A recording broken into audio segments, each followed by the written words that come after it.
नमस्कार, ये आकाशवाणी चंडीगढ़ है। अब आप अमन सैनी से प्रादेशिक समाचार सुनिए। पहले इस बुलेटिन के मुख्य समाचार। हरियाणा के मुख्यमंत्री नायब सिंह सैनी ने राज्य पर्यावरण योजना 2025 का शुभारंभ किया। कहा कि यह हरियाणा के सतत विकास और पर्यावरण संरक्षण में मील का पत्थर साबित होगा। प्रधानमंत्री नरेंद्र मोदी की अगुवाई में सरकार ने भारत को एक वैश्विक जलवायु चैंपियन बनाया। वाहन विक्रेताओं ने अगली पीढ़ी के जीएसटी सुधारों का स्वागत किया। कहा, दिवाली पर अच्छी बिक्री होगी। हरियाणा में कल प्रधानमंत्री के जन्मदिवस से सेवा पखवाड़ा मनाया जाएगा और हरियाणा राज्य बाल विकास परिषद की उपाध्यक्ष सुमन सैनी ने लाडवा में राज्य स्तरीय जूडो प्रतियोगिता का शुभारंभ किया। अब समाचार विस्तार से। हरियाणा के मुख्यमंत्री नायब सिंह सैनी ने आज राज्य पर्यावरण योजना 2025 का शुभारंभ और नॉन CO2 पाथवेज रिपोर्ट 2025-26 का विमोचन किया। यह कदम हरियाणा के सतत विकास और पर्यावरण संरक्षण में मील का पत्थर साबित होगा। मुख्यमंत्री ने कहा कि इस योजना के लागू होने से वायु गुणवत्ता में सुधार होगा, प्रदूषण के स्तर में कमी आएगी और प्रदेश के नागरिकों को एक स्वच्छ, स्वस्थ और सुरक्षित वातावरण मिलेगा। साथ ही यह पहल हरियाणा को राष्ट्रीय एवं अंतर्राष्ट्रीय स्तर पर सतत विकास के लक्ष्यों की प्राप्ति की दिशा में अग्रणी बनाएगी। श्री नायब सिंह ने कहा कि स्वच्छ पर्यावरण की दिशा में ऐसी पहल करने वाला हरियाणा देश का पहला राज्य बन गया है। राज्य पर्यावरण योजना केवल 1 या 2 विभागों का काम नहीं है। इस योजना के लिए कई विभागों को मिलकर काम करना होगा। इसके लिए एक उच्च स्तरीय समिति का गठन किया जाएगा जो विभिन्न विभागों के बीच तालमेल और प्रगति की निगरानी का काम करेगी। यह भी सुनिश्चित किया जाएगा कि सभी विभाग मिशन मोड में काम करें, पूरी पारदर्शिता और जवाबदेही के साथ आगे बढ़ें और जनता की भागीदारी भी सुनिश्चित हो। इस मौके पर पर्यावरण, वन एवं वन्य जीव मंत्री राव नरबीर सिंह भी उपस्थित रहे। सेवा पर्व जलवायु परिवर्तन में भारत सेवा और सुशासन यानी जन सेवा और सुशासन के मंत्र से प्रेरित होकर प्रधानमंत्री नरेंद्र मोदी के नेतृत्व में सरकार परिवर्तन और प्रगति लाने के लिए निरंतर अथक प्रयास कर रही है। आज इस विशेष श्रृंखला सेवा पर्व में हम जानेंगे कि कैसे मोदी सरकार ने भारत को एक वैश्विक जलवायु चैंपियन में बदल दिया है।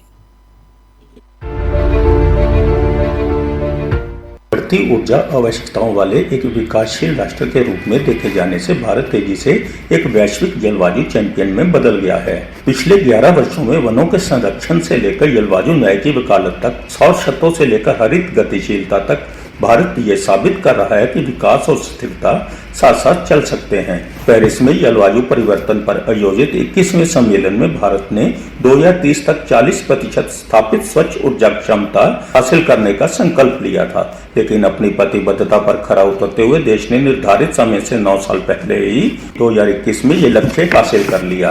पिछले साल सितंबर में अपने संयुक्त राज्य अमेरिका की यात्रा के दौरान प्रधानमंत्री नरेंद्र मोदी ने इस बात को उजागर किया था कि भारत में दुनिया की 17% आबादी रहती है, लेकिन इसका कार्बन उत्सर्जन 4% से भी कम है।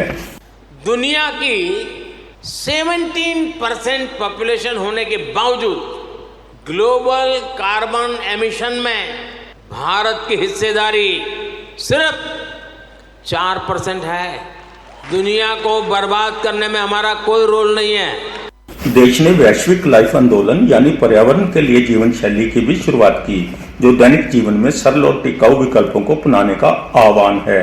बाकू में जलवायु परिवर्तन पर आयोजित 29वें सम्मेलन में भारत ने हरित हाइड्रोजन, औद्योगिक डिकार्बोनाइजेशन और महिलाओं के नेतृत्व वाली जलवायु कार्रवाई में हुई प्रगति पर प्रकाश डाला।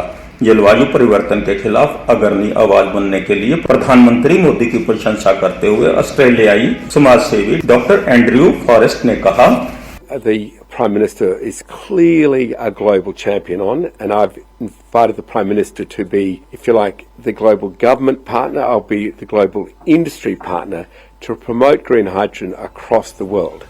साहसिक प्रतिबद्धताओं और वास्तविक कार्रवाई के साथ भारत न केवल वैश्विक जलवायु वार्ता में भाग ले रहा है, बल्कि वैसे आकार भी दे रहा है। अश्विनी कुमार शर्मा, आकाशवाणी समाचार, चंडीगढ़। प्रादेशिक समाचार आकाशवाणी चंडीगढ़ से प्रसारित किए जा रहे हैं। हमारे बुलेटिनों और ताज़ा समाचारों के लिए आप हमारी वेबसाइट newsonair.gov.in पर लॉगिन कर सकते हैं। यह समाचार हमारे यूट्यूब चैनल और x handle Akashvani news Chandigarh पर भी उपलब्ध हैं। वाहन विक्रेताओं ने अगली पीढ़ी के जीएसटी सुधारों का गर्मजोशी से स्वागत किया है। उन्होंने इसे दिवाली से पहले मिला बड़ा तोहफा बताया है। ये सुधार 22 सितंबर से लागू होने जा रहे हैं। पंचकुला में मारुति कार डीलर मुकेश बंसल ने कहा कि कारों पर जीएसटी की दर कम होने से कारों की बिक्री बढ़ेगी और खरीदार को भी फायदा होगा। जो जीएसटी का कट सरकार द्वारा दिया गया है वो बहुत ही सराहनीय है। जो गाड़ियां 1200 सीसी से नीचे थी, जिस पर पहले 29% जीएसटी लगता था, अब वह 18% के दायरे में आ गई है। 1500 सीसी तक की गाड़ियां जिस पे जीएसटी 31% लगता था, वह भी 18% के दायरे में आ गई है। और जो लग्जरी गाड़ी जिस पे सेस 50% लगता था, उनके ऊपर भी 10% की कटौती कर 40% के दायरे में लाई गई है। जो स्पेयर पार्ट्स 18 से 28 के बीच में थे, वे सभी 18% में लाए गए। इससे कंज्यूमर को बहुत फायदा होगा और मुझे लगता है ये एक ऑटोमोबाइल के लिए वरदान है। श्री बंसल ने कहा कि यह भारत की बढ़ती अर्थव्यवस्था के लिए भी अच्छा है। विधानसभा उपाध्यक्ष डॉक्टर कृष्ण मीडा ने कहा, देश की लगातार तीसरी बार कमान संभालने वाले प्रधानमंत्री के जन्मदिवस को भी सेवा पखवाड़े के रूप में देश भर में मनाया जा रहा है। इसके लिए इस प्रकार के आयोजन किए जा रहे हैं जिससे कि आमजन को धरातल पर लाभ मिले। मैं ये कहूंगा ये एक अच्छी सोच है।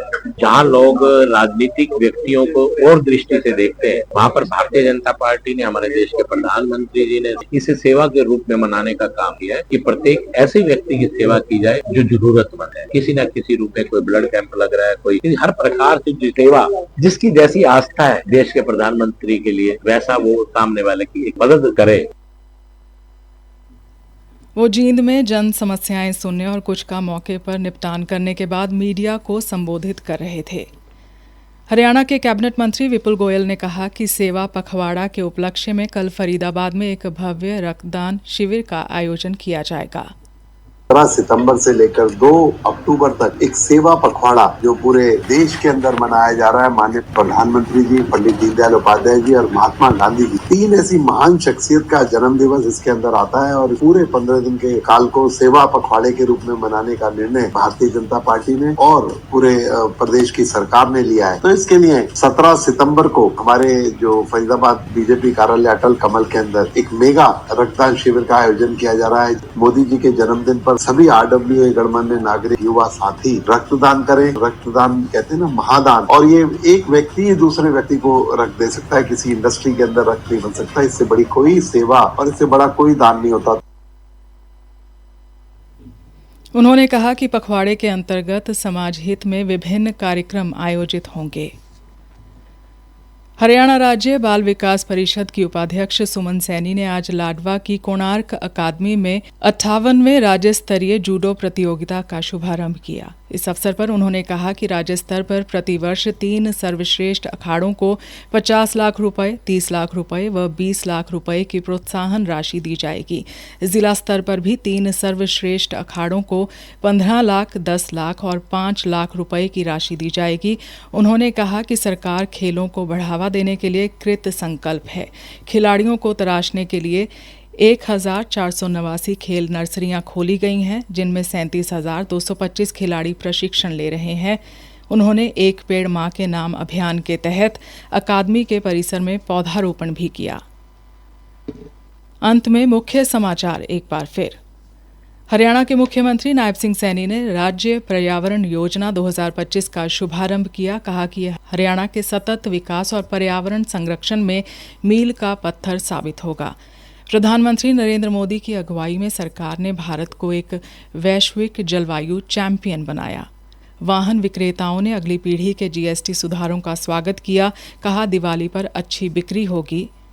हरियाणा में कल प्रधानमंत्री के जन्मदिवस से सेवा पखवाड़ा मनाया जाएगा। और हरियाणा राज्य बाल विकास परिषद की उपाध्यक्ष सुमन सैनी ने लाडवा में राज्य स्तरीय जूडो प्रतियोगिता का शुभारंभ किया।